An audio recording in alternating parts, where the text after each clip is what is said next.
Wrestling fans, are you ready? For the thousands in attendance and the millions watching around the world, let's get ready to rumble!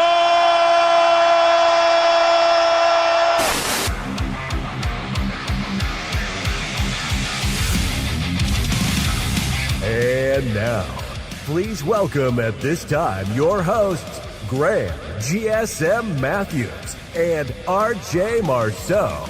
You're listening to the next era of wrestling radio. This is WrestleRant Radio.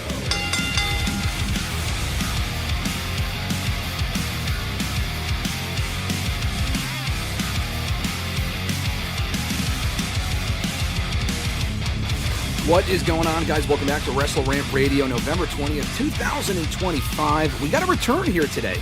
We got a lot of returns on Monday night from Brock Lesnar, Roman Reigns, AJ Lee, Dolph Ziggler, Love Ziggler himself back on Monday. Not the same person, but he is the final addition to the Love Ziggler team was Dolph on Monday. But anyway, a lot of returns this week. The biggest return of them all is the one, the only, the now 24 years old Mr. Marceau. Brother, what's going on? Welcome back. I'm doing good. I wish I was 24 years old. Jesus Christ. I mean, if that was the case, we've been doing the show since I was 14. That'd be kind of weird. So I feel like the police are going to come after me if I say that. So, but no, good birthday, and it was great seeing you guys on Sunday. Absolutely successful birthday indeed, as he just mentioned. We reconvened on Sunday on the Marceau birthday. He wasn't here last Thursday, but we made up for it by meeting up in person on Sunday. Got some chow and just chilling out. Great time with the Marceaus as always. And now we're back here to discuss all the latest in the world of wrestling. It was less than 24 hours after I saw Mr. Marceau that I hit the road for New York City, was at Raw on Monday. I'm still feeling the after effects of that. I'm still completely off track, but it was well worth it. A great time on Monday. As you can see, the John Cena hat that I got from being at Raw on Monday night. My first piece of John Cena merchandise, actually. In 17 years as a wrestling fan, I have not owned a single piece of John Cena merchandise until now. I probably got to go back and buy that Boston shirt, though. I know you saw it. The TD Garden Celtics Cena shirt. That was a really sick shirt. No, that was probably my favorite one so far. I mean, like you said, it looked like one of the banners, like the Celtics banners. But yeah, I mean, John ain't got my money, but he'll get someone else's. You'll get mine. But yeah, I almost got the one on Monday, but it was Yankee colors, and I'm like, I don't hate the Yankees, but if it was a Red Sox shirt, maybe. If it was a Mets shirt, I'm a big Mets Francisco Lindor fan, like I would totally get it. But unfortunately, it was Yankees. I know Johnny in the chat's gonna love that, but I'll probably go back and get the Celtic shirt for Monday. But nonetheless, what's going on, guys? Thank you for joining us as always. A lot to get into here today, so I'll go through the usual housekeeping stuff before we get to the chats and before we get to what we're going to be talking about here today on WrestleRant Radio, including some full gear predictions, my thoughts on Raw for Monday being there live, and very newsworthy episode on Monday night, as well as our thoughts on the Tony Khan Ariel Helwani interview that Mr. Marceau and I were already discussing before we went live here and over text a few days ago. So we'll get into all of that and much, much more momentarily. We got new episodes of the show every single Thursday right here on WrestleRant.com, WrestleRantRadio.com, here on the YouTube channel, and all major podcast platforms and audio forms, so check it out there. Shout out to the channel members, Alexis, Miss Bon Matthews, Dylan, Giacomo, Mrs. Renee, DJ Swerve1, at Swerve1 on IG, Mr. Marceau himself, at RJ_Marceau on X, John Ritland, Real Honesty with John Ritland, right here on YouTube. Richie as well, Red Planet Wrestling on YouTube, Average Grunt, last but not least, at gruntwrestling.bluesky.social on Blue Sky. More information on that down below, but if you are tuning in live or watching after the fact, at the very least, if you could just like the video and subscribe, all support is greatly appreciated. So let's pull up the chat here. I saw a few familiar faces in the chat as we get going. Johnny, I see you. He said bonjour. He also said, I assume this is directed at Mr. Marceau. Francis Nagano. It's definitely a UFC fighter. You know who I'm talking about or no? I know exactly what you're talking about. You're just sitting there waiting for me to attempt to pronounce it. I'm waiting for you to butcher the name so I can laugh and jump so I in. can embarrass myself. He said he was inspired by Nails, Bret Hart, and Stone Cold. I don't know if that's a serious comment or not. I'm going to assume not. But how high on the pecking order is Francis in the UFC? He's actually not in the UFC anymore. He used to be in the UFC. Now he's in the PFL, I believe. Oh, okay. Him and Dana White don't get along, so he was a champion, and then like they couldn't come to a contract, and now he's in the PFL. Oh, wow. Okay. Was he a good fighter at least? Yeah, no, he was good. The name sounds slightly familiar. Fernando, what's going on? He said, RJ, what did you do for your birthday? Well, I mean, he hung out with us. It's basically this, just in person.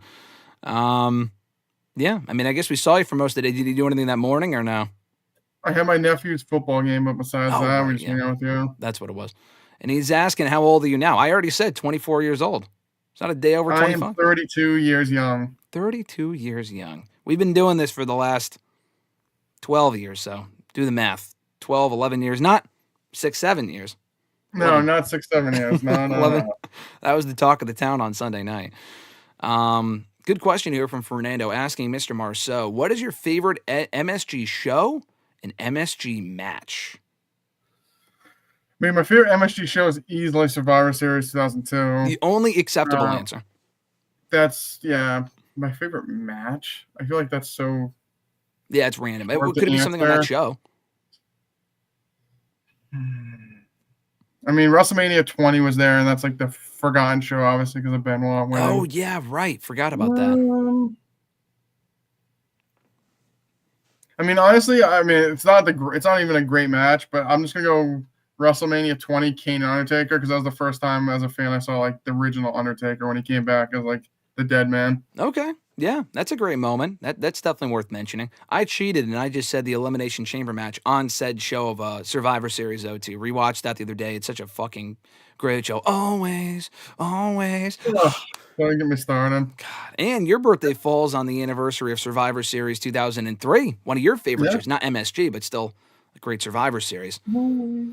Fernando said, what do the both of you feel about, how do you feel about SmackDown going back to 3 dreadful hours? We talked about this when we saw each other on Sunday, and I've talked about this before already, but what were your thoughts on SmackDown? Probably going back to 3 hours in January.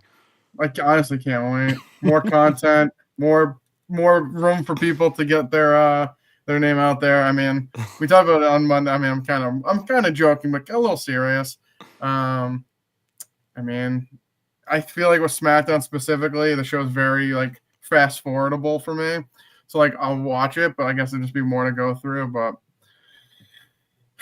I don't know. I feel like less is more. And recently, especially with SmackDown, like it's not been as big of a slog. And now if you have 3 hours, there's gonna be more filler in there, which we don't need. Yeah. I'm really not sure why USA Network's so dead set on adding a third hour. I mean, it's just going to be a rerun or a movie anyways after, so. Yeah.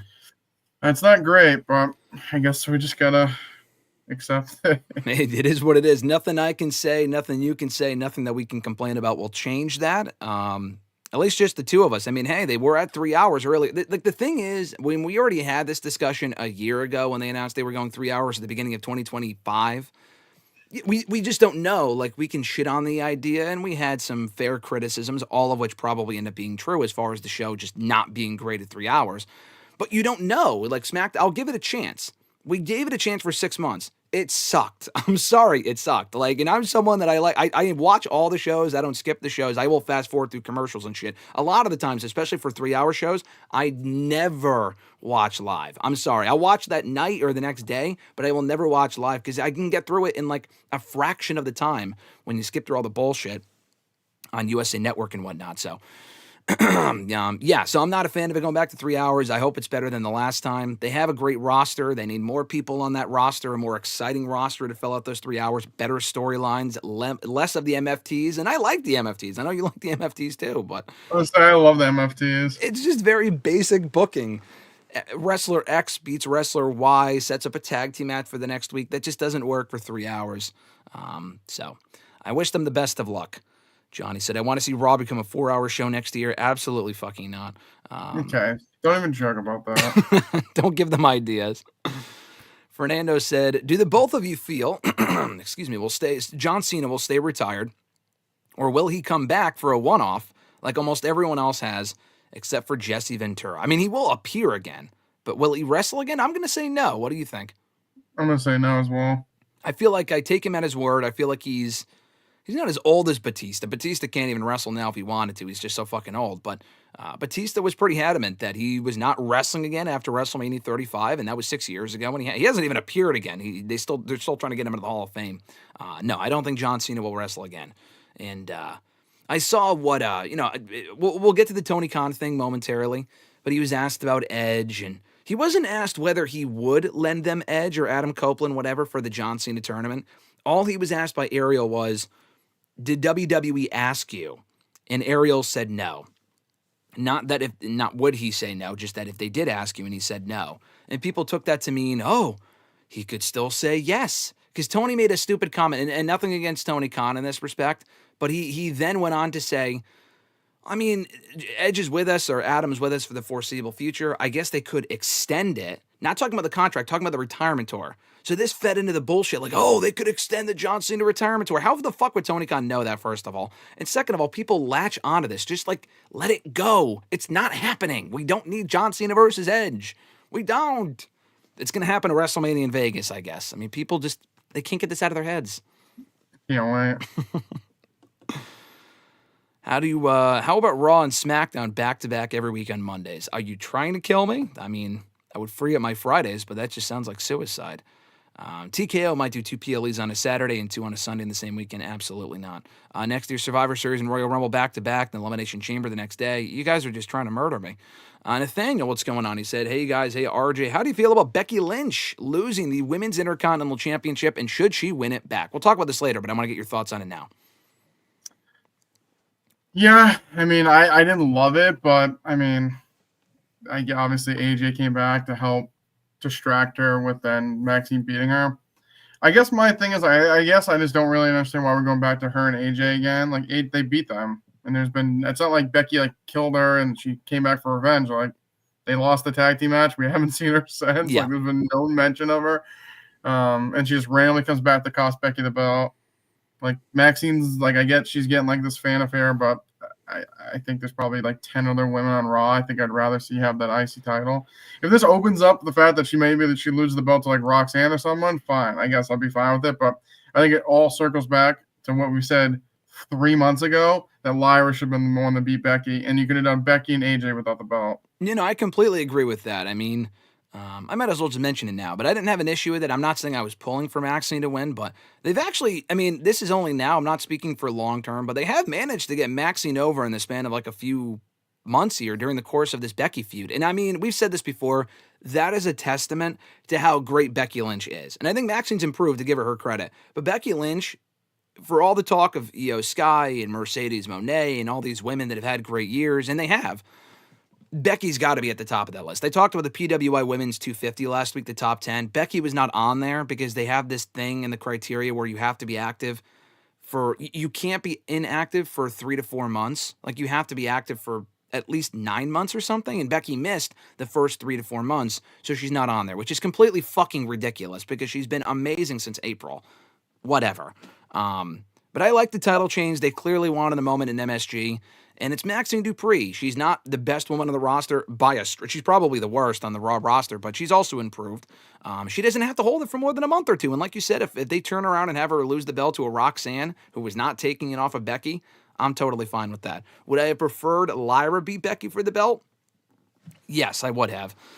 But we're just making the most of what we have now. Johnny said, Seahawks will forever be haunted by the 2015 Super Bowl game. I'm rooting for the Green Bay Packers to win. Speaking of the women, Fernando asked, RJ, should Io Sky win Best Women's Wrestler of the Year? I would make that argument. Yeah, I mean, I would say so. Like you said, I feel like Becky has been slept on. I feel like she's had a really good year. Obviously, she doesn't wrestle a ton, but I feel like she's had like a sneaky, really good year. Yeah. But yeah, I mean, for WWE especially, I would say it's probably Io. Yeah, no, I would say so. Naomi was having a good year too, before she had a vacate and everything, but I think she'd be up there as well. Yeah, no, I mean, not to give too much away because we'll talk about this. I mean, there's plenty of them. Tiffany has had a great year. Yeah, no, they've had a lot of great women, probably more so than the men that have had great years. I mean, not to give everything away because we will talk about this more next month with the upcoming year in review awards. Polls will open, as they always do at the beginning of December. I'll talk about this more next week. But yeah, we'll do a year in review awards. Easier for me to say. God, I had a stroke there for a second. I had a stroke there for a second. I'm sorry. We'll get to sound like fucking Blitzen from the fucking Santa Claus movies or whatever the one that eats the fucking chocolate. Yeah, and the second one you're talking about, right? Yeah, I think it's whatever the reindeer is that eats the chocolate. He's like, yeah, he doesn't even speak words. Yeah, that was on TV yesterday, actually. That trilogy's so great. Nathaniel said, RJ, I mean, yeah, good question here because you weren't here last week. RJ, did you like John Cena winning the Intercontinental Championship in Boston? And do you think he should beat Dom again? No, I didn't like it, and no, he shouldn't beat Dom again. Wow. Okay. Well, actually, no, I thought you said the opposite there at the end. No, I completely agree with all of that. I thought you said no, he should beat Dom again or whatever. No, I agree. No. We talked about this when we saw each other on Sunday. My problem with it was like Cena's like the Triple H comes out and Cena, I'm just like, I wanted to make the business better than when I came back. Yeah. Really want to push the future of their company. Really want to get the young guys over. Goes on and beat fucking Dom. I'm like, why? Oh, because he won the IC title and now he's a Grand Slam champion. That's really going to bust his fucking... He's now definitely the GOAT now because he won that IC title. Whee! Yep. Dumb. It's so dumb. And people are like, well, if Dom gets the belt back, but like, just why put it on to begin with? No, I agree with you. No, I completely agree. At least Dom can say he beat Cena. I don't think if Cena wins, what are we doing? I mean, Cena should absolutely not walk into his final match as the Intercontinental Champion. There was really no reason for him to win it. I talked about this last week when you weren't here, but no, I completely agree. We talked about this during Raw itself last week. We were texting about it during the show because I was there and then Cena won and I'm like, probably the only one in the building that was not like overly enthusiastic. It was cool to see in person, but I'm just thinking, what is the point of this? Like we talked about this previously when they were rumoring the match for Survivor Series. Why put the belt on Cena only to have him lose it right back to the same person? I would have actually been more open to John Cena losing it to someone else. Dom doesn't need the belt at this point. He can move on up. But at least he could say he beats Cena. Unless Cena beats him again, which would be incredibly fucking stupid. So I would hope that doesn't happen. Richie, what's going on, brother? I said, Graham, RJ, what's up, gentlemen? Doing well. Thank you, as always, Richie, for joining us. Zorik said, RJ, I thought you said Shoder was good. I definitely mispronounced that. Shooter? Not shooter. Shoder. Shedeur. Sure sucks. He said that you thought he said it was good. Did you say he was good at any point? No, Shedur's terrible. I've never said Shedur's good. Check the archives. He definitely said he was terrible. Shedeur Cena is just trash. Fernando said, is John Cena the last wrestling icon? The WWE have gotten away from pushing guys to the moon the last several years. Yeah, I mean, this can honestly be its whole separate conversation. I feel like they do that because they don't want any one person to be bigger than the brand. And, I mean, now they're allowing them to do more outside projects, which is good. But at one point, they were not doing that because they didn't really want anyone to follow in the footsteps of The Rock or a Cena where they become so big and then they leave. Do you think John Cena is wrestling's last real icon? And do you think they can make more? I think they can make more. I mean, I think it all depends on, like you said, I feel like they've been more open since TKO came over to like allow them to do like movie ventures or maybe more TV appearances and stuff like that. Yeah. I mean, I feel like it's like a little bit of both. I think Hogan was like one person that like tried the movie thing out and it was like at the end of the day it wasn't for him. Yeah. So I feel like obviously I think a lot of people want to do movies in Hollywood, but like it's a totally different lifestyle and different kind of like day-to-day commitment. So I mean, I think it's open. I think it's worth it for them to get the people on the public because then it gets their name out there. Yeah, no, for sure. I think WWE's more open to it, which is totally cool. I mean, as far as icons go, I would say maybe not now, but I mean, soon when he's gone full time, he probably will be considered an icon. But Roman Reigns, I was gonna say, yeah, Roman Reigns, he held the championship for fucking 4 years. I think he is like. He's like the next guy. Yeah, he's the next guy. I mean, he obviously he's been the guy in WWE, but as far as the next guy to kind of like break through or at least to be seen at the Cena level, like what John Cena is to us as people who grew up in his prime and started watching in his prime and for you when he started, really just period. That's what Roman is to a lot of the people that started watching 10, 15 years ago. So I feel like he would fall in that territory, or in that category, rather. Richie said, did y'all see the ticket prices for Elimination Chamber in Chicago? Ringside is $5,000, and On Location is up to $32,000. He said, outrageous. That is insane. Well, didn't you get the dinner with Hulk Hogan? Or John Cena? It was like a dinner with Cena at Mania for like $40,000 or whatever. Couldn't see him, but he was there. The problem is it is crazy, but they clearly have clientele that are interested in these experiences, I guess is the right word to say. Mm-hmm. If they weren't selling them, they wouldn't be doing them. Yep. I mean, I work in ticketing and ticket sales. Like, we survey all the time and ask people what they're looking for. They clearly have been doing this stuff. Like, if we offer this crazy access, would you be willing to pay this money? And people clearly are doing it. Yeah. I mean, for me, you and the normal person, probably not. But for like the people that have like a lot of disposable income, yeah, it probably does. It probably does relate to them or excite them. But yeah, $5,000 at ringside, no chance. For Elimination Chamber, which we've been to, and it was a good show, but it's like, that's just ridiculous. I mean, last year's Elimination Chamber, you got Dwayne on the show and John Cena turning heel, a moment that amounted to nothing, but you could still say that you were ringside for one of the most infamous moments in company history. That is true. No, I completely agree. Like you said, I mean, the bottom line is, if people are willing to pay for it, they will continue to charge those prices. That's as simple as it gets. Fernando asking Mr. Marceau, a lot of questions for the returning Mr. Marceau here today. You were missed. He asked, who wins this weekend, Cowboys or Eagles?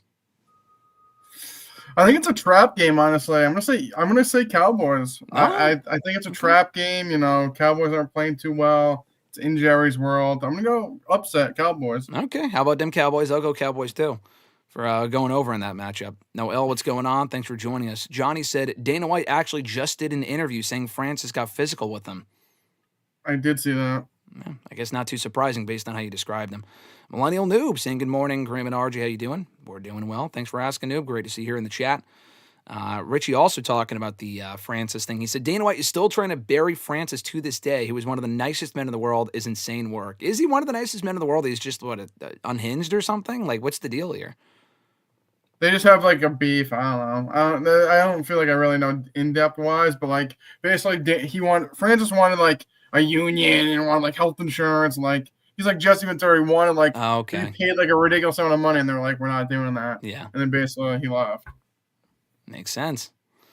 Richie said SmackDown needs to be 3 hours of Tongaloa peak viewership for USA Network. I mean, hey, more MFTs, right? It's worked so far, so let's just more MFTs. I think me and you are the only ones on the boat that I don't mind the MFTs. But no, I fucking love Solo, so like I'll just defend them all day. Here's my issue. I like everyone in the MFTs. I think the MFTs, I'm not, as a group, I don't even really mind it. I think it's the booking of the MFTs because it's so fucking basic. Like, I like everyone in there.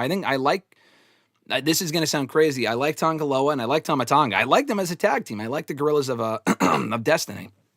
I love Jeff Cobb. I've been a big Jeff Cobb fan for years. Solo's okay. I mean, he's fine. He's not really a leader, but he's fine. He's very entertaining. He's very Watch fucking your mouth. Hey, acknowledge him. The fact he beat Ziggler on Monday, I was not shocked at all. I mean, everyone beats Dolph, so we'll talk about that later on. I went nuts. Hey. They're taking it all. Dun, dun, dun, dun, dun, dun. Every time I hear that, I'm like, oh, God, here we go. What are we going to get now?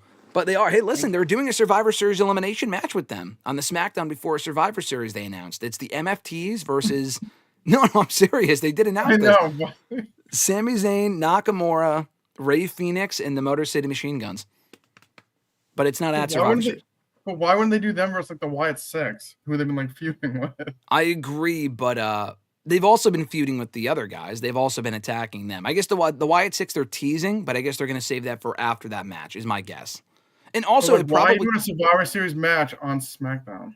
Because we got to get WarGames. We need WarGames. Haven't you heard? You need WarGames. It's the new Hell in the Cell. Abu Sika, what's going on, brother? Great to see you here. He said, welcome back, RJ. I was scared. Graham gave you the boot again. How dare you? How dare you say that? I would never. Hey, the kid's never getting out of that. The wound's just always fresh. 10 years later. You know what that is? You know what that legit is? That is the WrestleRant Radio equivalent of the fucking Montreal screw job. I will never live that down. I feel like I don't even bring it up that much. I feel like more other people do. I mentioned it one time on one show months ago, and people have not forgotten that I gave you the boot. I said I'll never do it, but I did do it for a couple weeks. Mr. Marceau got the boot when he was back. So every time you're gone, people have PTSD thinking, "Oh shit, he's not coming back." Someone said that last week. They thought he was. They thought, "Oh, did you can him again?" I said, "No, it's his fucking birthday, and he's in Louisville." I mean, I know how Louisville was, but was Louisville good? Yeah, no, it was good. It was a lot nicer than I anticipated. I thought it was a nice, like, industrial city. I had a good time. I hope WWE does a show there, so I might just go there anyway. I mean, you don't need a reason to go there, but, you made it sound nice, and I didn't mind Nashville, except, like, when I saw you. I feel like it's that one strip in Nashville, not Bourbon Street. What's it called? Broadway. Broadway, yeah. I feel like that's, like, the biggest highlight from Nashville, but, got to check out Louisville one of these days. Let's see. Edge versus Cena confirmed for WrestleMania in Saudi. Hey, if WWE offers him enough money, I wouldn't be shocked. No, you know what's confirmed? Bray Wyatt's going to get inducted in the WWE Hall of Fame in Saudi. I got an early report. Don't tell Alexis that. She will kill you, and she will go after Triple H as well. She'll put a hit out on you. That's an early scoop, guys. That's not a prediction. That's a spoiler. Heyman, as Heyman would say himself, Alexis would fly out to any WrestleMania anywhere to see Bray Wyatt get inducted. Maybe not even go to Mania itself, but she would go to the Hall of Fame induction. She's going to have to fly out to Saudi because that's where they're going to be next year, and that's when he's going in to the WWE Hall of Fame. Lapdog, he said, did you notice that WWE stopped countering AEW pay-per-views? This is a huge win for AEW since WWE finally found out that they can't compete with the quality of AEW pay-per-views. Few things on that front. They stopped countering for now. What were they going to counter exactly? Survivor Series is at the same time every year. John Cena's last match, they could have put up against World's End, but they realized that would be fucking stupid to have John Cena's... It wouldn't be overshadowed by World's End. World's End would be overshadowed by John Cena's final match, but give it its own day. I don't think the counter programming is over. I think it's just they haven't done it recently. And second of all, I can almost guarantee you're not wrong. The AEW pay-per-views typically outshine whatever show WWE puts that weekend typically. But I can virtually guarantee you, WWE, Triple H, TKO, doesn't give a fuck about the quality of the AEW pay-per-views. They don't care if Kyle Fletcher and Will Ospreay get 5 stars in his steel cage. WWE, if they want to compete with that pay-per-view or counter-program it, they will do it regardless of the quality of that show. They don't give a shit. But even though the AEW pay-per-views are typically better. Who's had a better year, Becky or Mercedes, Fernando asked. I'm going Becky. I just think she's had better programs and promos and overall feuds. Would you agree with that? Yeah, I would say. I mean, like I said, I think Becky's had like a sneaky good year. She's been slept on. Yeah, no, I mean, she's had one really great women's Intercontinental title reign. Mercedes has been a great TBS champion, but she's also held 12 other Outlaw Mud Show titles, so it is what it is. Let's see. Female Wrestler of the Year goes to JC Jane. I mean, hey, she got the belt back this past week, so. You did. Yeah, I wasn't too happy about that, but hey, it is what it is. Man, a lot of comments here in the chat. I appreciate all the activity, guys. We'll get to the topics here in a few moments. I'm just going through what you guys were saying. Eric Douglas said, I listened to the Bischoff interview about the Victory Road 2011. Jeff seemed really high. I wonder if they didn't just put someone else. Why didn't they just put someone in there against Sting? Because they didn't give a shit. They didn't fucking care. They didn't give a fuck. They thought he'd be fine, and that was the state of TNA at that point. JC is the most improved wrestler of 2025 to me, he said.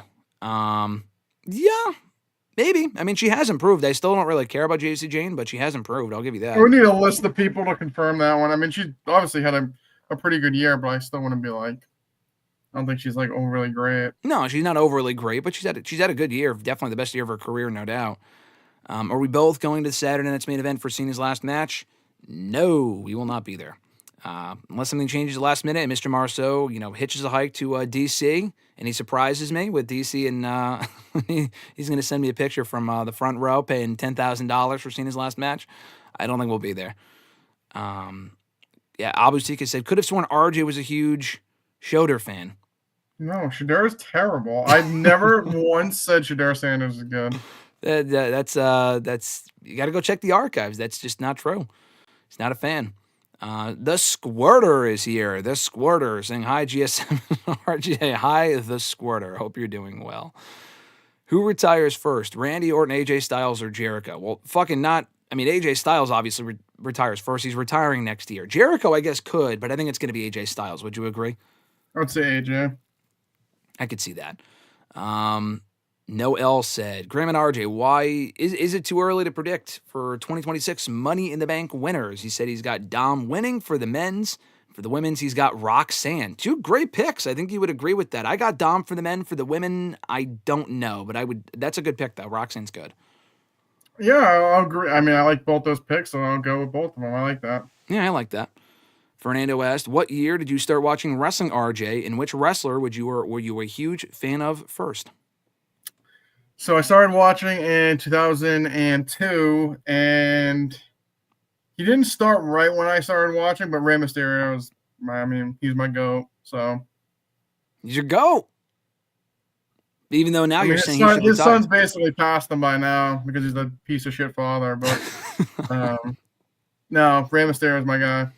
Yeah, and then he won the Rumble soon after that, and that's like one of your favorite Rumble matches in 06. He did nothing. He laid in a corner the entire time as a kid. I just loved it because he won. Amazing. Let's see. Johnny asking, have we seen the Raven documentary? No, I have not. He asked RJ, will you watch Anthony Joshua versus Jake Paul? I mean, I might throw it on, but I don't really care. Is that another Netflix fight? Yeah. Who's Anthony Joshua? Is that a UFC or a He's boxing? like a legitimate boxer. Okay. Yeah, if he doesn't kill Jake Paul, it's facts. I'm calling it now. He's like legitimately won titles years, like a couple of years ago. It's not like he's like Tyson and washed. Like he should fucking kill Jake Paul. But it's probably fixed. Like the Mike Tyson one, they probably got the fix. The Mike Tyson one was like the biggest. I mean, people actually stop. Why do you think Tyson's doing it? Because he got no money. Yeah, no, for sure. Tyreek Cunningham is here on a Thursday, saying with the most perfect fitting super chat I've ever seen. I popped when Dolph Ziggler came out. I love that guy. Tyreek, we have known for 8 fucking months you love that guy because you asked us or love Ziggler nicknames and never explained what the fuck you were talking about. And you've already left, so it doesn't matter. But I know you're a Love Ziggler fan. I'm convinced that Tyreek is Dolph himself, and that's why he's such a big Dolph Ziggler fan. It would all make sense, but Tyreek, you're a legend. Thanks for joining us. Yeah, Fernando saying, yes, I did give RJ the boot before. He said, Graham, give RJ the boot. Yes, I did.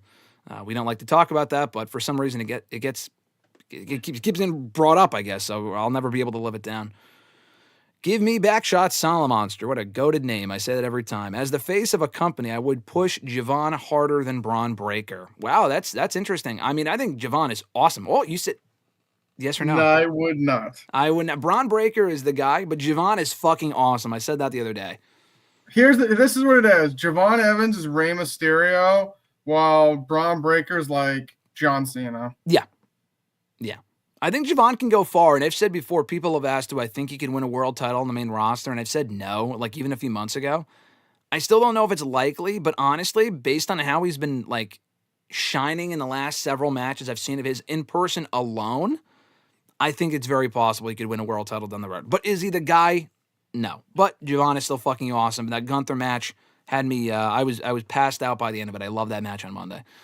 And the Obafemi match that we saw at Heatwave was excellent. I almost tore RJ's shoulder off again at the Lowell Memorial Auditorium. And the Leon Slater match at Bound for Glory. We've seen some great Javon Evans matches this year. That ended in fucking DQ. Yeah, before the dumb Dark State finish. But we don't like to talk about that. Fernando saying, so is RJ the R-Truth of WrestleRant? Yeah, I guess so. Yeah, he was fired, and then I quickly brought him back.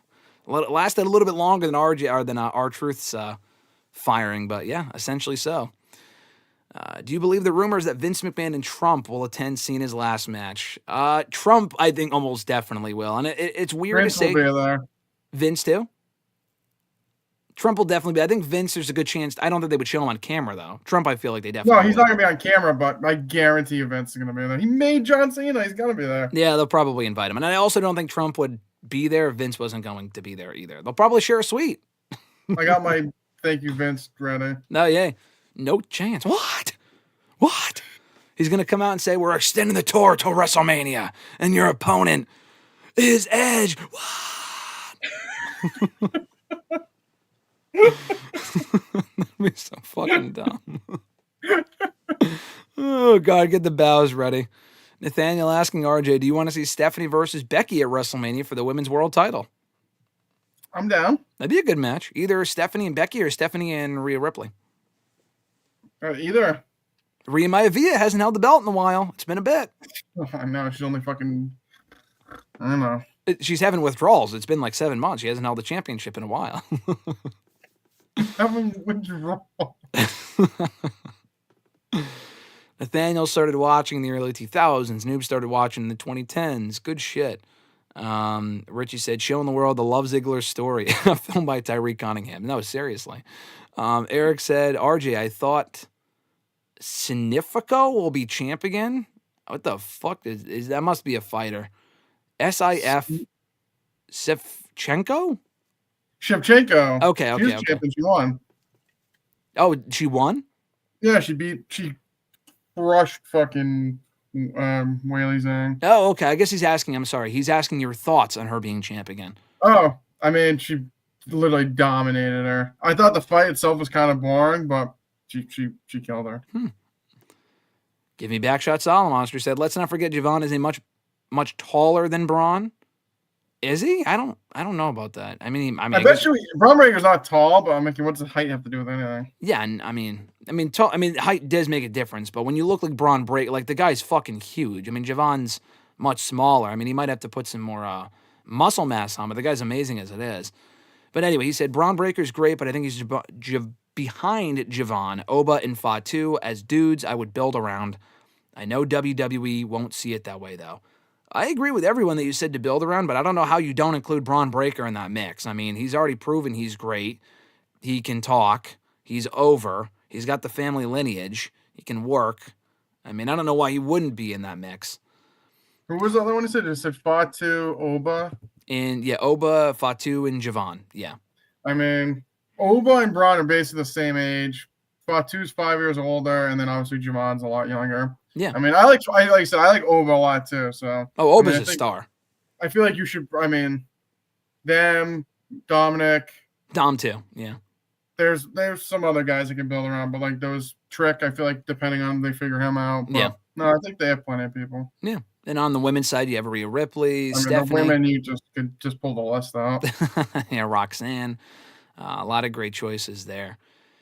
Who do we think will be announced soon to join Stephanie in the Hall of Fame? I mean, there's rumors of John Cena. I mean, I don't know if they would announce that on his last match. I don't think they'll announce anyone else soon, but probably Cena, right? Demolition I could see going in. I mean, we'll talk about it as it gets closer. I mean, if it's Cena, he should be like the fucking, not Stephanie. It should be. I feel like Stephanie's going to be like the highlight person. So you think so? I assume so. She's the first one inducted. Well, it doesn't always mean that they're the headliner. I wouldn't do her and Cena in the same year. Okay. All right. I could see her inducting John Cena for how she pretty much saved his career back in 2003 or whatever it was. So, yeah, I don't... Hey, you know what? They'll save Cena and Wyatt for Saudi Mania. There you go. There you go. All the more reason to go to Saudi Mania or just book my ticket. Nikki Bella and Stephanie Vacquet at WrestleMania. Yeah, oh, God, no thanks. They're doing that at Survivor Series. People just completely are fucking hating this. People are, like, fucking crying about that. Like what? Like... Why is that such a big deal? Like, that's a fine match. It is what it is. Stephanie's going to win, and we're going to move on. Like, I legitimately saw people, like, legit, like, in tears, like, complaining about it. No, I like, completely why agree. would they do that match? Like, why wouldn't they? That's where it's going. Listen, I'm not saying Nikki Bella is one of the best on the roster in 2025, but I've actually been... This is actually very ironic, and I might do a separate video on this at some point or something. But as someone who was the public enemy number one for the fucking Bella Army 10 years ago, I legit have not minded Nikki Bella's return run at all. Am I saying that she's amazing? No. But she's come in. She's from that area, too, so it makes more sense to have her. Oh, yeah, I forgot about that. Yeah, in California. Yeah, no, she's come in. She's put over a lot of people. Should she have won a match before challenging Stephanie at the pay-per-view? Yes. But, I mean, she's put over Roxanne. She put over... who was it? Becky Lynch at the Clash in Paris pay-per-view. She lost. Put over that newcomer, Becky Lynch. Yep. Well, she's going to put over Stephanie, too. I would not put the belt on Nikki Bella. Let me just make that clear. But the feud's fine. I think she works better as a heel anyway. Fernando said she's trash. Hey, listen, that seems to be the wide majority opinion. That's fine. I'm okay with it. Like, Stephanie's beating a name. Nikki Bella was the face of Would that you rather division. have her versus Stephanie versus Nikki or Stephanie versus fucking Raquel Rodriguez again? Or Ivy Nile or something. Like, I mean, it's Nikki Bella's a bigger name. It makes sense. It's fine. It's fine. And it's good because then Stephanie gets another win. Exactly. Nathaniel asking, how would we feel if Ray turns heel at Survivor Series? No. I don't think so. Rey Mysterio? Yeah, right. Why would he turn heel? Maybe a double turn with Dom is what he's saying. I don't know. That would be crazy. No, Ray's a baby face. He ain't turning heel. And not especially in San Diego. That's Dude, ridiculous. I don't think ever. Yeah, exactly. Also, he hasn't been heel in like 30 years, so I don't think it's ever happening. No. At this point, it's not. Oh, but you know what? They said the same thing about John Cena, but then they turned him heel nonsensically. So yeah, it made no sense. Which is why they did it. Exactly. Noob, that is just ridiculous. Saying Nikki Bella is the worst Bella. Come on. Listen, I know you like Brie, but Brie is fucking terrible. That is just, you can't even argue with that. Brie was terrible. She improved. I feel like you're a little too negative on Brie. I think she's not terrible. She's fine. Her theme song was sucked. awful. Her what? But you're making it seem like her work and her theme song are like. Well, no, the theme song is terrible, but her in-ring work is also abysmal. Come on, her versus Stephanie at SummerSlam was a masterpiece. It was a good match. That's the best match she ever had. But Nikki Bella's also had better matches, and she's an overall better complete package than Brie Bella. I'm more of a JJ guy, but we'll let it slide. Does John Laurinaitis still count as a Bella, or is it because he's divorced now that he doesn't count? He would be the worst Bella. And last question here from the Squirter is, I said, is RJ overrated? He's asking RJ, is Cortez overrated? Tracy Cortez? Yeah, I would say so. I mean, I actually had some. I feel like she's kind of like Paige Van Zandt-esque. Like, I think she's decent, but against anyone like actually good, she'll lose though. Okay, all right, not bad. Like, Graham has no idea who we're talking about. No idea, not a single clue. Well, there's a lot of UFC fans in the chat. It always surprises me. She's like a UFC fighter who, like, every time she wins, she twerks, and then she finally like fought someone that's like decent and lost. Are you talking about Lola Vice? No, she's also Latina as well, but no. She's Latina. Oh, Lola. I think Lola's good, but I just don't like when she does the same stupid thing. I am Latina. And then she fucking hits her with her ass in the corner. I don't really like that, but I think Lola otherwise is good. Eric's singing Dolph's lyrics in the chat for some reason. A lot of love for Love Ziggler. Should Dom wear a Ray's mask when Ray retires? No. Why would he do that?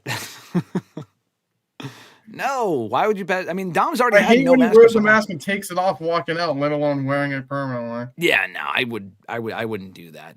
There's no reason to mask him. I mean, he's got the mustache, the mullet. He could shave that at some point, but at this point, he has his own identity. Don't just like he's broken out of being Rey Mysterio's son. No, exactly. And there's already so many other masked luchadors in the company that are all probably better in the ring than Dom. Why would you kind of then force him into a spot where he's being compared to like the Rey Phoenixes and Dragon Lees when he's his own guy as Dominic Mysterio without a mask? So I completely agree with that. But speaking of Raw, we talked a lot about Raw already from all these questions, but I do want to get your overall thoughts on Monday's show.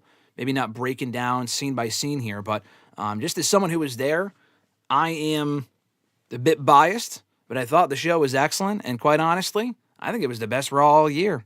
It was a great crowd. Big developments, title change, a lot of returns, Cena's final Raw. Don't love the fact that his final match was against the Judgment Day in an impromptu six-man, but at least he wrestled. I was okay with that. He got the team with Ray. I don't know if Rey Mysterio's forgiven him for beating him for the WWE title in an hour back in 2011, but it's fine. He got the team with Sheamus. Good match. The Nikki Bella thing, I mean, not to bring it back to her for a second, but that was probably the weakest part of the show when she attacked Stephanie, but still fine. It was a segment that was okay. We got the return of Dolph Ziggler, like we said before, losing to Solo Sikoa in the last time is now tournament, a first-round match. We also had Gunther advancing over Javon Evans. An awesome fucking match. I love that. Easily the best match in the entire show. Maxxine beating Becky. We talked about that earlier to win the Women's Intercontinental Championship. Charlotte Flair, 3 days after saying, I'm not doing Women's WarGames, is back in Women's WarGames. Okay. They killed time. I like that, but it was only, she changed her mind more than what the fuck? It's 3 days later. Okay. Anyway, so that was that. AJ Lee also returning, helping Maxxine win the women's Intercontinental title like we talked about. And in the end, the men's WarGames face-off, we got the return of Brock Lesnar, who for the first time in over 2 decades will compete. Oh, there's RJ Lesnar right there. Will compete in a tag team match at Survivor Series. And then they throw up the graphic. Executive producers of the show, Paul Levesque, Lee Fitting, the show's over.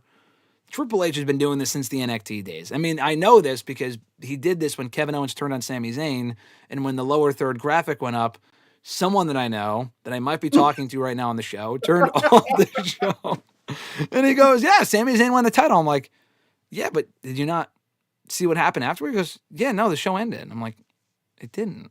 Like, It did. Kevin Owens turned heel. He goes, oh, I missed that. I'm like, why did you turn it? You never turn off the show until it fades to black. You never turn it off. So anyway, same thing happened on Monday where Brock's celebrating, the dance, reuniting with Paul Heyman, blah, blah, blah. And then you hear, ba, ba, bum, bum, and then everyone throws up their ones. Place goes nuts. I'm losing my shit. Roman comes out. They lied to us. They did say we would never get Roman and Brock again, but we kind of did on Monday, but that's okay.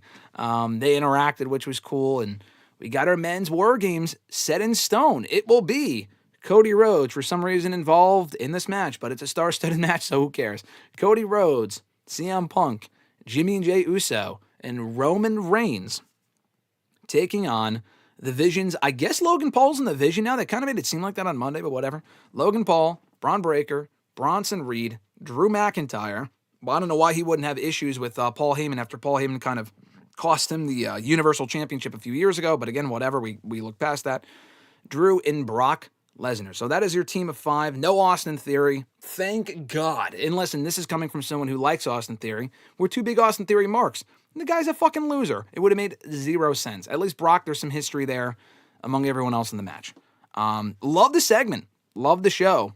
I lost my voice for a good day after this. Will Raw go back to be... I mean, I think Raw is actually a pretty good show most weeks. SmackDown will probably suck on Friday. Is the product saved after Raw on Monday? No. But I like the show, and it got me more excited for Survivor Series than I was before. So, Mr. Marceau, any top takeaways from Raw on Monday night? No, I think you kind of hit all the high points. I mean, the best part is with the main event, I actually fell asleep. I was sleepyhead. Oh, my God. What was the main event? Oh, the segment? Yeah. Okay. No, it was, like the whole men's WarGames thing. Yeah, okay. I fell asleep.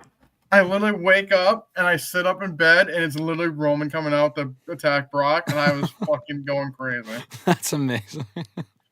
But no, like I said, I thought overall it was probably most overall good Raw of the year. Like you said, I mean Becky losing to Maxxine. I mean, great moment. AJ come back the cost of the belt. Doesn't really make sense because they beat them and it's not like Becky beat her up after. That was so stupid, but whatever, Maxine's got the belt. Now we have Becky and AJ. Yep. Whatever. Like you said, Charlotte changed her mind in 3 days. Whatever. I know she's gone through a few divorces, so maybe that's part of it. That's who she is. Up on it, and now she really wants to do it. But like you said, overall good show. Gunther and Javon was easily the match of the night. I went nuts for Solo, beating Dolph, probably the only person. But yeah, I thought overall it was a good show. No, very good show. I should mention this too, that the women's WarGames segment with Charlotte changing her mind ended with, it was 4-on-4 by the time that segment was over. They did not announce the 5th women for either team. But they made it pretty clear before the show was over when Rhea Ripley confronted AJ Lee backstage that it will be AJ Lee and Becky Lynch on those respective teams, filling out what I think was the original rumored match for women's WarGames by Dave Meltzer. So props to Dave Meltzer. I think he nailed the match exactly with every single woman that they said was going to be in there. The men's match, he was a little off on, but the Rollins thing kind of threw everyone for a loop. But it's a pretty stacked women's WarGames match. And men's WarGames also looks great on paper. I'm looking forward to that. Brock being in WarGames is, I mean, listen, I really don't have much interest in anything Brock's involved in at this point. The Cena match at WrestlePalooza sucked. That was just a waste of time. It depends what he's doing. Like, do I think WWE needs Brock? No. Do I really? Oh. Different answer for Mr. Marceau. Yeah. It depends what he's doing. Like, if he's in there with someone like a Gunther or a Breaker, that could be interesting. I mean, he's in here with a lot of the same names, but he's never been in WarGames before. And we also haven't seen him in a tag team match in decades, like I said. So this is kind of cool. I will give them that. Roman's back for the 6th time this year, making his 7th return. Still well done, and they set up WarGames very, very well. I also don't think AJ and Becky needs the title. And to answer your question as to why AJ was out there, Maxxine did say, to their credit, a couple of weeks ago, Maxxine was asking for help, and she said, I'm training with someone. So that someone must have been AJ Lee. Everyone thought, it could be Natalya because they're friends or Alpha Academy. Yeah, but why would she come out during the Why would she come out during the match? I don't know. Oh, well, Becky was cheating. She was cheating. She was taking the turnbuckle off. So AJ came in to stop it. So actually, it did make sense. I will give them that. And like I said, I think Maxxine Dupri could turn around and lose that belt in a month or two. And I think it's okay. I think she could lose that belt to a Roxanne. There's any number of women on Raw that could take that championship in the next couple of months, whether it be a babyface or a heel. So I'm totally okay with that. But let me just ask you this, as far as the Last Now is Time tournament, now that the first round is almost over, we'll get some updated predictions here. 2 weeks ago here on the show, we ran down a list of names. Now, let me pull up the list of names, actually, that we ran down. Let's see if I could find it. Hold on. Okay. So these were the names that we wrote down for this tournament. Out of 16 people, well, Rusev, Sheamus, Priest, and Shinsuke, we were right on all of those because those were already announced. But we said Jeff Hardy would be in it. Obviously not. We got Dolph in it. So that was in place of Jeff. We got 2 TNA names. And they didn't call them by their TNA names either. I wrote down Matt Cardona.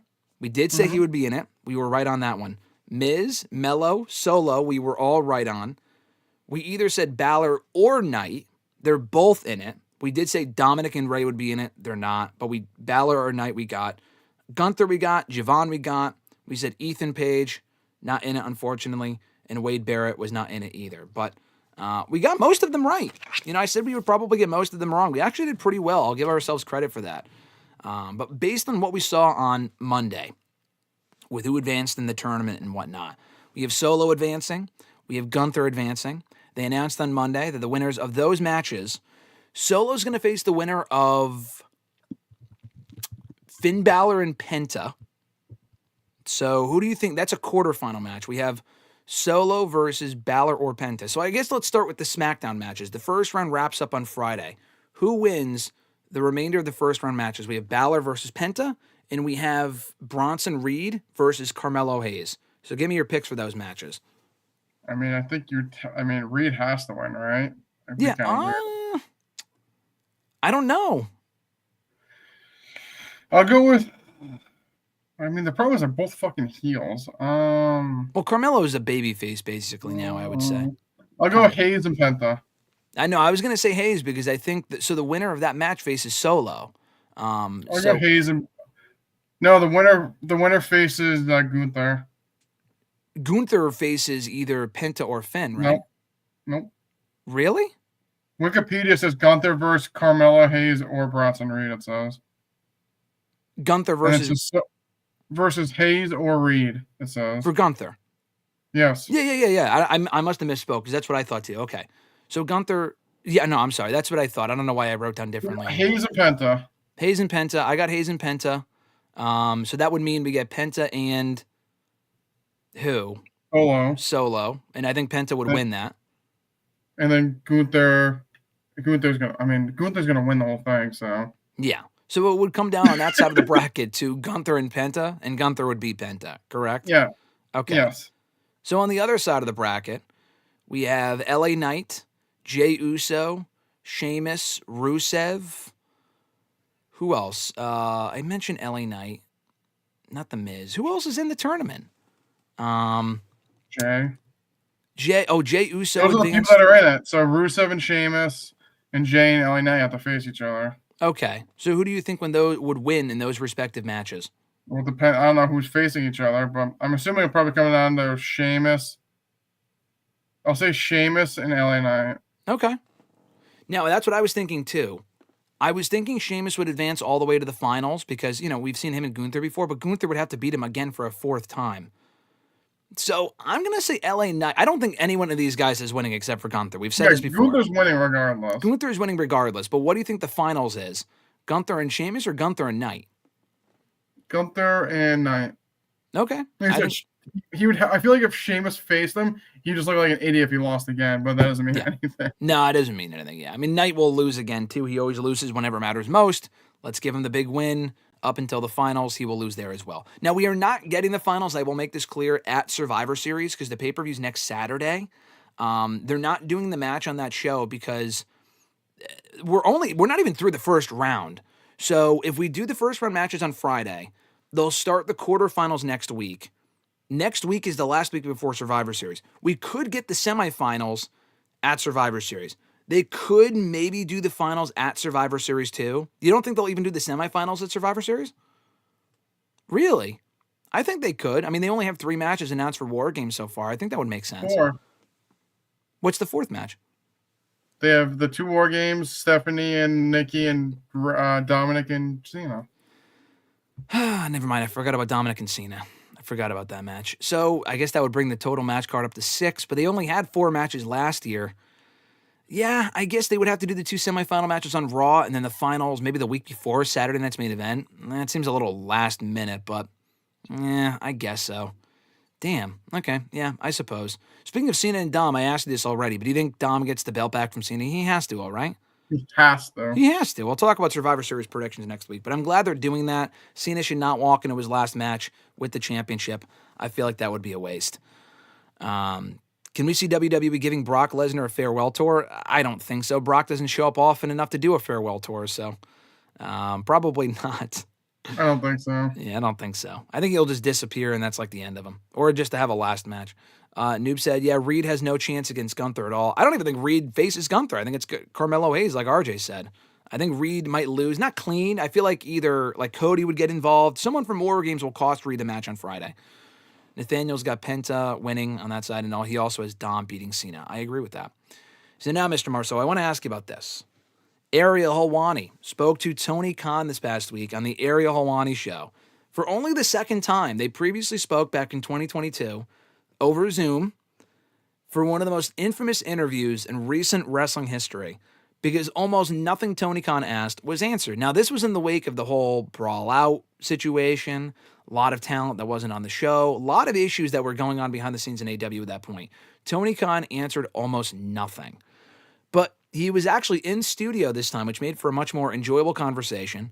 He did not answer everything. There were certain things he couldn't talk about, obviously. But he seemed to be a lot more open than he normally was. Now, was he as open as he could be? No. Did he give great answers to everything? No. But I'll just mention the Spark Notes version here real quick of things that he said, and I just want to get your overall thoughts.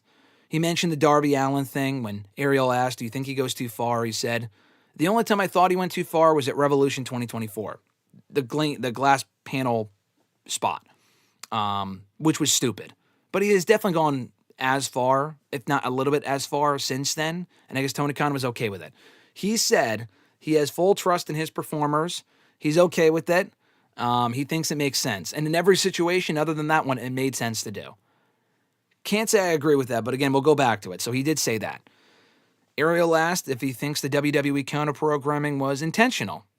Tony Khan said yes, and he thinks it's just business. Now, I'm glad he said that, because in the past, he's cried about it, and he's gotten like all emotional about it and all upset, swearing at post-show press conferences. He said it was business. I don't like the WWE counter-programming thing, but it is fucking business, so I'm glad he said that. I agree with that. He agreed the WWE TNA partnership was made to hurt AEW. I mean, that's definitely what it was. Will it hurt AEW? Probably not, but that's why it was made. Tony Khan agrees with it. I'm glad he admitted to that. I mentioned this earlier. He said WWE never asked to use Edge for the John Cena tournament. That was pretty much it. He didn't really go into any details about that, so everyone crying, oh, why isn't Edge in the tournament? I mean, they weren't even fucking asked. It's not even like Tony Khan said no. WWE didn't even ask, so move on. We also don't even need Edge in the tournament, but whatever. He also asked about a couple different names here. Just threw out names. And this is what he said. Britt Baker, he said he believes will be back soon. That's what he said. He wants her back and thinks he will be back. She will be back soon. She has been on TV for a year. He did not say why she's been off the show. He made a comment about like, oh, we got to figure out creatively something to figure out. But it's been a fucking year. Okay. So he said that about Britt Baker. He said he's keeping an eye on the Andrade situation. And he did specifically say, like, obviously he can't say much because it's a legal thing, but he did say, oh, when Andrade said he was free, we brought him in. Key words there. When he said he was free, did you fucking take the guy at his word that he was free to appear for AEW, but you didn't look at the contract? I mean, again, we've talked about the whole Andrade thing before, but he makes it sound like they kind of fucked up and they didn't know that he could legally appear when he couldn't. They're still trying to figure that out, but I think Andrade will be back when they figure that situation out. Brought up Killer Cross. Ariel said, why haven't you talked to him? Why isn't he in your company? He had a lot of buzz earlier this year. WWE let him go. It made no sense. Tony Khan just said, it's interesting. I like Killer Cross. I haven't spoken to him in many years. We should reconnect. That is translation for, I don't really care about Killer Cross. I don't want him in our company. And no, I'm not going to talk to him. So just for anyone wondering. The big one that he mentioned as far as the status of certain people, he mentioned Chris Jericho. A lot of rumors about Jericho. Now, compared to everyone else I just mentioned, this one was the most telling. He said, I would like to have Jericho back. He did not comment on when his contract expires. He said Edge's contract does not expire anytime soon. He didn't say that about Jericho, so I think Jericho's deal is up soon. He said it all comes down to the dates. He's only appeared for certain dates. It sounds like he's used up all of his dates, and that's why he's not on the show. And therefore, he's probably not coming back. That's why he hasn't come back for a one-off or anything to put anyone over, which is just fucking ridiculous. And he's probably not re-signing. Now, he still could, but what he said here made it sound like Jericho's as good as gone. And that's also coming off the quote that Jericho had on his podcast last week, which we talked about, we DM'd about it, where he's like, oh yeah, that Dynamite Glory like made it look like TNA was like the number 2 organization. Yeah. I mean, come on, man. We were at that show. Not getting paid by Tony anymore. So the check didn't clear. Oh my God. So that was telling. Mentioned Miro too. He said they didn't see eye to eye on a lot of ideas, believes that he wanted to go back to WWE. Makes sense. Mentioned CM Punk quite a bit. He had to bring this up. He said he wanted to reconcile with Punk, but the video that they showed proved why they couldn't reconcile. He disagreed with what Punk said on the show, which is fair for him to say, but he did defend the decision to show that video of the backstage brawl with him and Perry on Collision last year. He defended the decision. I don't agree with it, but whatever. And he also talked about negative feedback from Bischoff, and he thinks that Bischoff should, kind of sympathize because he also ran a company. He was the head of WCW at one point. He mentioned Cornette, but not really. It was more so really about Bischoff, and he was respectful of Bischoff, and he gave a good answer on that. So that's the long and short of what this hour-long conversation was. I would implore you, just take my Spark Notes version. Do not do what I did. Do not do what Mr. Marceau did and listen to the whole thing. There's a lot of, I missed a lot of, this is great, AEW is great, the viewership's great. It's good, but it's not as good as it used to be. And he didn't really answer why that hasn't, why that's been the case. All that to say, Mr. Marceau, what did you think of the interview? Give me your top takeaways. We were talking a little bit already over text. Yeah, no, I mean, I think it was obviously as a whole better than the first interview did. Like the first interview, he didn't answer anything. And it was painful. So like this one, yeah, he did answer. I do think he did go back to the everything. Like you said, if you watch it, every answer ended with everything's great. Like we're doing great. Everything's great. I think everything, like he just goes back. Like that's like his binky. Everything's great. He went to that a few times. Like you said, I thought like the Punk stuff, he was like, well, yeah, I feel like it didn't represent, to me, it didn't represent what happened. Mm-hmm. Well, when Punk said what happened, we saw the video. I mean, I don't have my glasses with me right now, so my eyesight's a little messed up right now, but I watched the video, and it pretty much was the exact same thing that Punk said. He did say it was, where's my notebook? Get the notes. Tony did say it is to the eye of the beholder on what happened in the video. Okay, so yeah, so eye of the beholder, it's different between everyone else. So, but like you said, like he defended it. Well, we did a good rating. Yeah, but the ratings since that show hasn't even come close. Like that's been the highest Dynamite or wherever was aired, and it hasn't come close to it since. Yep. So like that should be an eye alarming thing. It's like you've aired this footage and it's been plummeting since. Like you said, the Jericho comment was like pretty much like he's out the door, but like who knows? Yeah. What else are you talking about? The thing too is like when I trust what everyone does.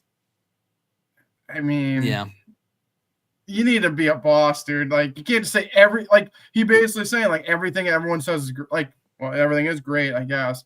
But like he was like, oh, I get a lot of feedback. I trust everyone, 99.9%. So you're trying to say anything that's bitchy, you just say, yep, let's do it. Like. Got to be more selective with that. You need to be more selective, and I feel like, I mean, I'm not watching Full Gear, obviously. I did look over the rundown. There's like 4 no DQ matches. Like, dude, what are we doing? Oh, I'll ask you about that. I'm gonna do predictions in a moment, but yeah. But yeah, like, it's just there's so many titles. They go to the same kind of like we're doing. I see there's 2 money matches on the show. Like, why are we doing this still? Like, this is stupid. Stupid. Yeah. I don't know. I just feel like he's not good with criticism and just instantly just says everything's great. And like, I'll give him the props that he like took an interview. I feel like Ariel could have asked him a little bit more hard-hitting questions. I feel like he softened up a little bit and like was trying to get more of like an actual like back and forth like dialogue than like actually asking hard questions. Yeah.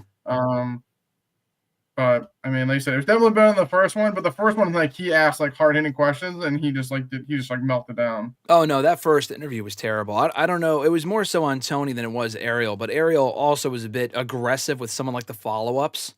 Ariel's amazing with the follow ups. He doesn't bullshit. And if Tony Khan was rambling for too long, he cut in and is like, "Oh, what about this?" Like you're backtracking and like you're kind of he wasn't rude. He was like, "Oh, you're kind of sidetracking. What back to this point? What about that? Can you answer that question?" And he still couldn't answer everything, and some things he just didn't, but he tried to give his best answer to certain questions. I will make this clear because I saw a lot of people say, I saw some comments on Twitter saying, "Oh, people are praising this interview." I don't get it. I am praising it. I don't think it was an amazing interview.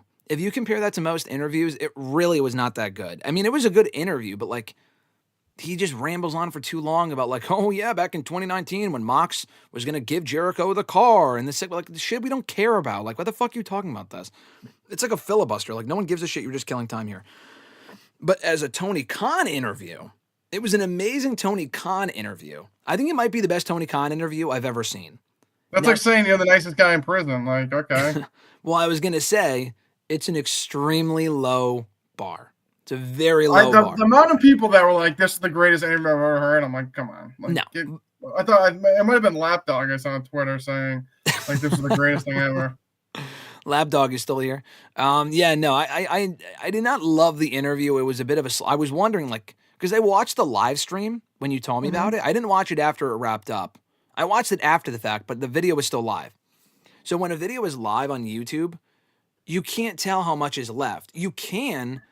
Or at least until it's live. But because it wasn't just Tony Khan, though, he has other people on the show. So I didn't want to fast forward to see how much time was left. But it was like an hour-plus long interview. And Tony was very gracious with his time, which is great. But if you cut out all of the "this is great" comments, you're probably left with maybe 15 minutes of real content. Of like, yeah, if you like actually got the questions to then answer, and then not like you said, like the fill, like you said, like just the extended stories, or like randomly going on tangents. Like he asked them about like Punk, Jade, Cody, and Ricky starts saying taking the picture, and then he went on like a 10-minute like random story about like how Moxley and Cody did back in 2019 at Daly's place. Yeah, and like, I'm like, why are we doing this? Well, but to be fair, with that question, I'm not dunking the question, but there really wasn't much he could say to it. Like, what is he gonna say? Oh yeah, that pissed me off. Like. He said it was a nice photo. Like he said, he smiled and he was like, I said, which is fine. Like you get that, but then he went on like a tangent about another. Like, just get in and get out. He was like, yeah, they were all important AEW. They don't work here anymore, though. I'm like, yeah, we know. We watch them every week on WWE television. We know why they're not here. Yeah, it's just like you could just cut out the bullshit. Just give us the straight answer. He's getting better. I'll give him credit. He's getting better.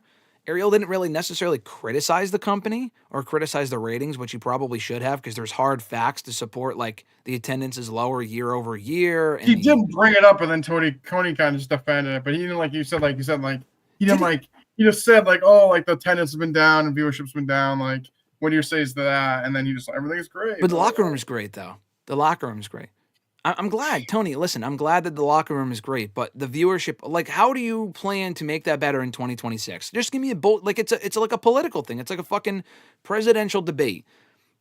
This in the economy right now is garbage. How do you plan to improve that in 2026? That is kind of what I want to hear more of, like more of a game plan, as opposed to just doing more of the same. Because it is more of the same. We're still getting money matches. We're still getting 8-man tag team matches on fucking pay-per-views. All-stars. Like, And that's clearly not working as well as you thought. Blood and Guts was a successful viewership show from what I understand, which is great. But every other Dynamite kind of lacks that must-see vibe that it had a few years ago. People don't tune in as much anymore. You don't tune in. There's a lot of people who do not watch Dynamite weekly. Why is that, Tony? Can we fix that? Or at least, how do you intend to fix that? That's what I'm curious about. But I thought overall, I liked the interview. I'm glad that he did it. And I'm glad that he went in to talk to him. And hopefully we get to see them mix it up again and he can give more real answers. But there's still more work to be done as far as Tony Khan improving his product, but also giving better answers to stuff like this in the future. But speaking of Full Gear, coming up this weekend, we'll end with this. Fucking loaded card. Can't wait, 13-match card. I'm giddy. And I do think it will be a good show, like I said. It's a very long card, but we'll get to it here. They have a lot of 0-hour matches here. Boom and Doom, QT Marshall, and dude, like that's half. Like when I saw that, that's half the reason I don't watch. We're still giving fucking Costco guys. Like, we're still lapping up the fucking Costco guys. Come on, that shit's terrible. If it's fun, it's fun as a pre-show attraction. No, it's not. That's the problem. Is people like, oh, it's fine. It shouldn't be on the show to begin with. Okay, I think it's fine. I think they've done worse stuff than this, but that's just me. They're taking an RPG Vice. I think Boom and Doom wins, right? They're beating Trent and Rocky. Sure. $200,000 match on the pre-show. 4-way tag team match. Bang Bang Gang, Big Bill and Brian Keith, the Outrunners, and Max Caster and Anthony Bowens. I think Caster and Bowens will win, although they're doing the whole like, oh, we don't like each other, but we're still going to team. I think they win. Are they back together again? No, they're back together, but like they're being forced to team up. They don't like each other. They're going to win the $200,000 though. I'll just go Casters and Bowens. Why not? Okada, Takeshita, and Hechicero teaming up on the pre-show, which is very shocking. They're teaming Okada and Takeshita on the pre-show? Jesus Christ. I don't know why they just don't do Okada and Takeshita on the show itself, but I guess they're holding out on it. Okay, whatever. They're facing El Sky Team from CMLL for the CMLL World Trios Championships. Don't laugh. Don't laugh. You're going to make me laugh. I think El Sky Team will win. I don't think Okada, Takeshita, and Hechicero will win in the CMLL. I agree. I know El Sky Team. I mean, they're all blue chippers. Put them over. Hook and Eddie Kingston, open challenge. I think they'll win. They haven't said who they're facing. I think they win, though.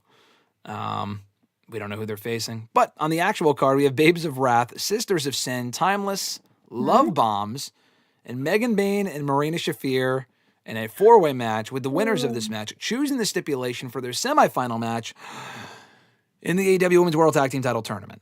That is a fucking mouthful. I don't know why they didn't time this so the tournament concludes at the pay-per-view. This is kind of a pointless match. It will be good. I will go Timeless Love Bombs because they're probably the most popular team. But when you say choose the stipulation, what, you're like going to be no DQ match again? Yeah. For the time? In this tournament, in the semifinal tournament match, which is kind of dumb. But at least there's stakes. Actually, I'll go Megan Bayne and Shafir, actually. I'll say they win. See, I'm going to Sisters of Sin. We got to get Sky Blue gushing blood again. All right. I think they won one of these type of matches a few weeks ago, which is why I will not go with them. But yeah, I could see her gushing blood like she did in Blood and Guts in the first 5 minutes. Darby Allin versus Pac. I guess Darby's not done with the Death Riders after all. Why wouldn't he be, right? Because they're going to feud forever. I think Darby wins. Just a random singles match. That's the best part. Yeah, I know. They just announced it randomly last week on Collision. Okay. I'll go Darby Allin wins because he's coming off all the other wins. Why would he lose here? Darby needs a win. Yeah. No holds barred match. Kyle O'Reilly taking on Jon Moxley. Now they're doing this. This makes sense because Kyle tapped out Moxley in Blood and Guts. I think Kyle O'Reilly should win, and I think he will, but I could see Moxley winning. I don't think he should though. Yeah, I'm going with O'Reilly as well. I feel like he just beat him like 2 or 3 times. Didn't he like tap him out and he beat him by like count out and like DQ and other shit. But yeah, I think he should beat him like straight. It's like the Maxxine thing. I mean, Maxxine beat Becky straight up, and so should Kyle O'Reilly. They're doing another Casino Gauntlet match to crown the inaugural AEW National Champion, a title that's so necessary.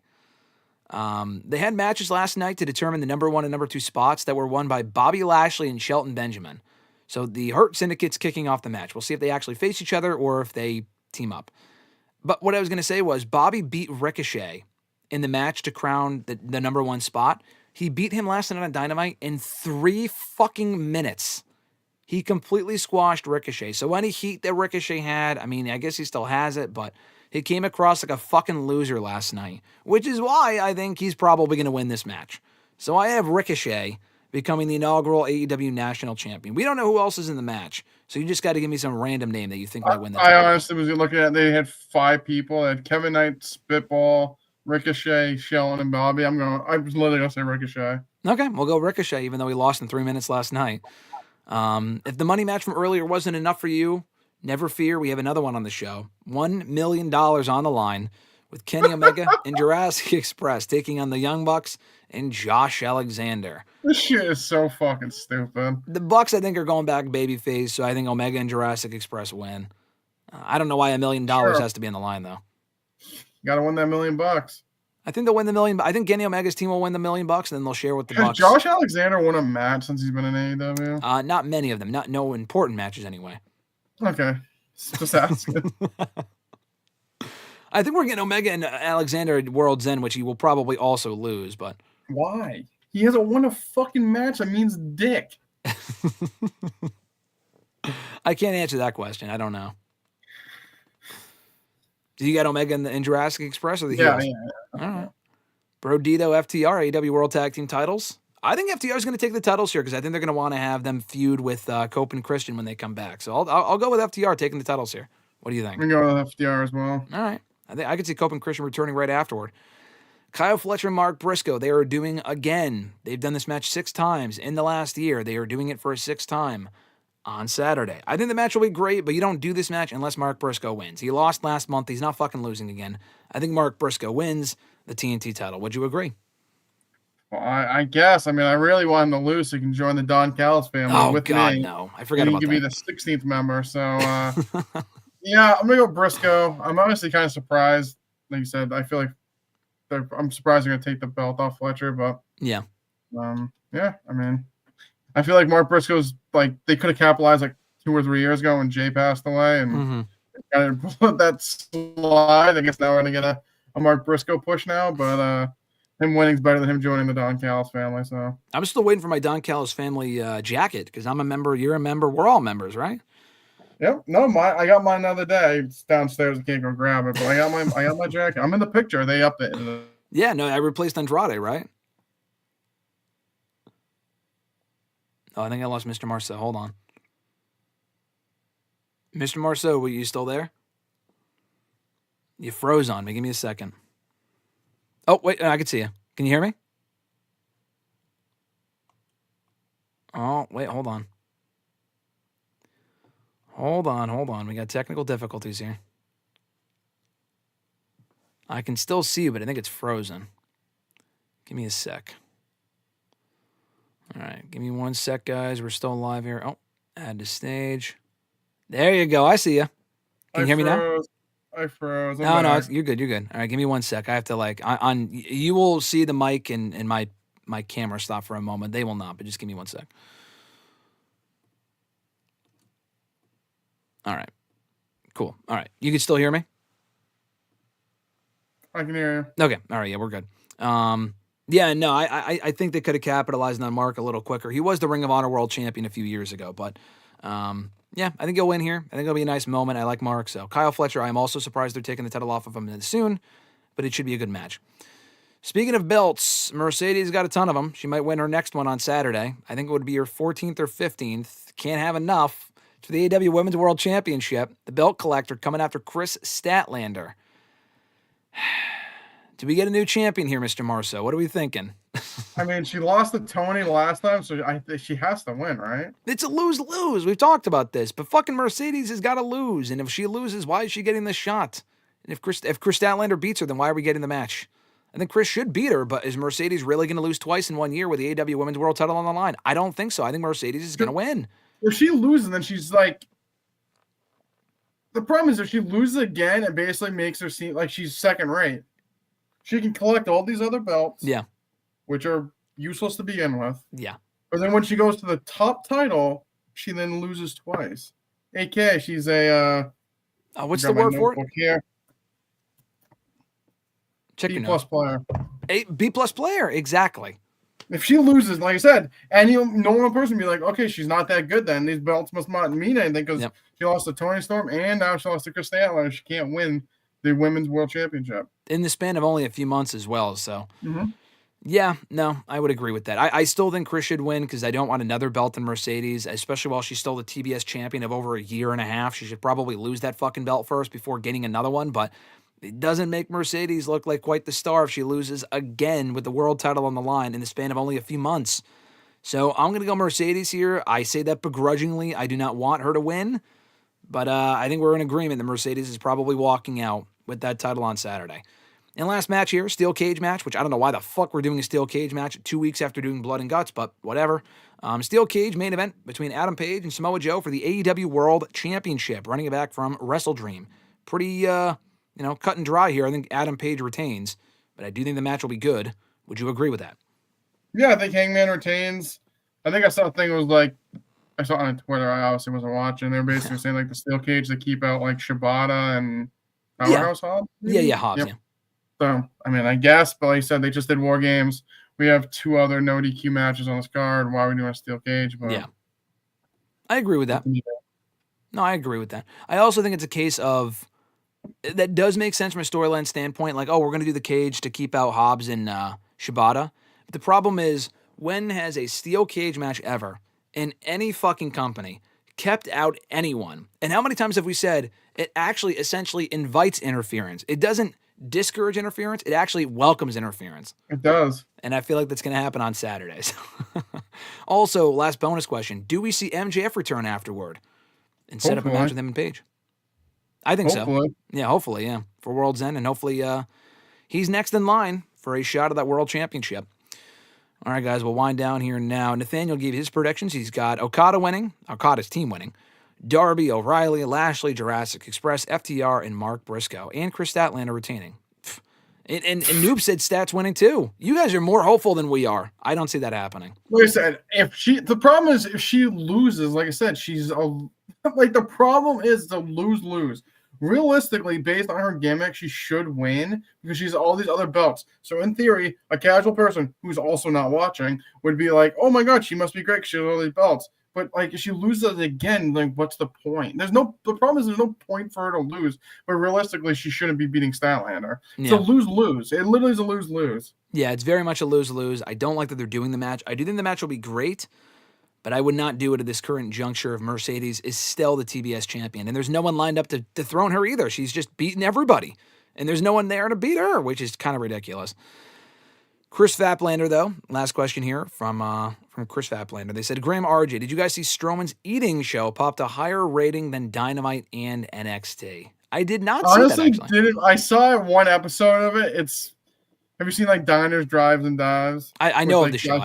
Yeah, I mean, it's the same thing. He just goes to a restaurant. They like go around the kitchen. They're like, oh, this is like Jim. He's been cooking here for 20 years, and he just eats a lot of food. It's not like a horrible watch. Like it's definitely a throw on the background. You're not really paying attention. And it like makes noise, but I honestly thought it was somewhat decent.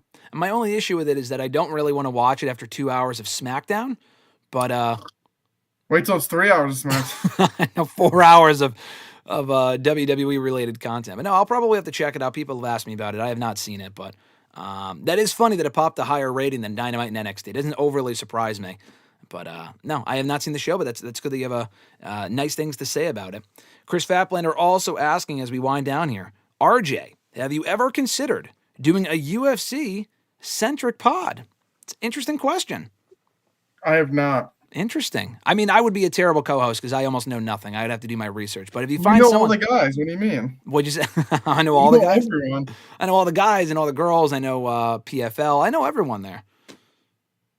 No, I haven't. I mean, it would be honest to be pretty cool, but I don't really have a ton of extra time on my hands. So. Yeah. No, well, listen, in the meantime, if you guys keep asking UFC-related questions, it sounds like you guys know way more about UFC, obviously more than me, but a lot of you guys follow UFC, so keep asking those UFC questions, and it feels like we have a UFC-centric segment here on the show every single week for Mr. Marceau to answer your questions. He is the guru of all things MMA and UFC. So keep bringing those questions every single week here on WrestleRant Radio. You get the UFC analysis. You get some, AEW talk with Ariel Helwani and fucking Tony Khan. We're talking Raw on Monday. We talked Pixar movies last week. We talked our favorite Pixar movies. We got the Wet Bandit. Got the Wet Bandit shirt on for Home Alone 2. Can't wait. He's going to be watching it soon, folks. We'll be talking about our best Christmas movies, favorite Christmas movies pretty soon here on the show. We talked about it before. It's always the time for Christmas movies. We're going to be talking about that very soon here on the show. Speaking of very soon, coming up in the first week of December, like I said earlier at the start of the show, that is when we will be opening the polls for the AEW WWE Year in Review Awards. The polls will open, but we will not review the results until the final show of 2025. But you guys can start voting. Can't wait to stuff the ballot. Say Mr. Marceau is going to be stuffing the ballot starting either December 1st or 2nd. So keep an eye out for that. Very excited for that coming up in the next couple of weeks. And then we'll do our last show of the year, breaking down those results. Now, we will figure out next week. Obviously, next Thursday is Thanksgiving. We'll probably speak not on that day, but at some point I'll talk to you during the week. We'll see what day makes sense. We'll either pre-record it, do it live on a different day. But I hope you guys have a great Thanksgiving. If you're out of the country, have a great Thursday regardless. And we'll be right back here, as we always are, breaking down everything going on in the world of wrestling. But new episodes, usually every Thursday, although we might be live a different day next week. You can also find the episodes here on YouTube, WrestleRant.com, WrestleRantRadio.com, and all major podcast platforms. Shout out one more time to Alexis, Miss Mod Matthews, our channel members, Dylan DeGiacomo, Mrs. Renee, DJ Swerve1, at Swerve1 on IG, Mr. Marceau himself, at RJ_Marceau on X, John Ritland, Real Honesty with John Ritland on YouTube, Richie, Red Planet Wrestling on YouTube, and Average Grunt at gruntwrestling.bluesky.social on Blue Sky. More information on that down below, and be sure to like, subscribe, and turn on notifications here for the show as we go live typically on Tuesdays and Thursdays here on WrestleRant Radio and hashtag AskGSM, respectively. Mr. Marceau, any parting words as we ride off into the sunset here? I got nothing. Got nothing.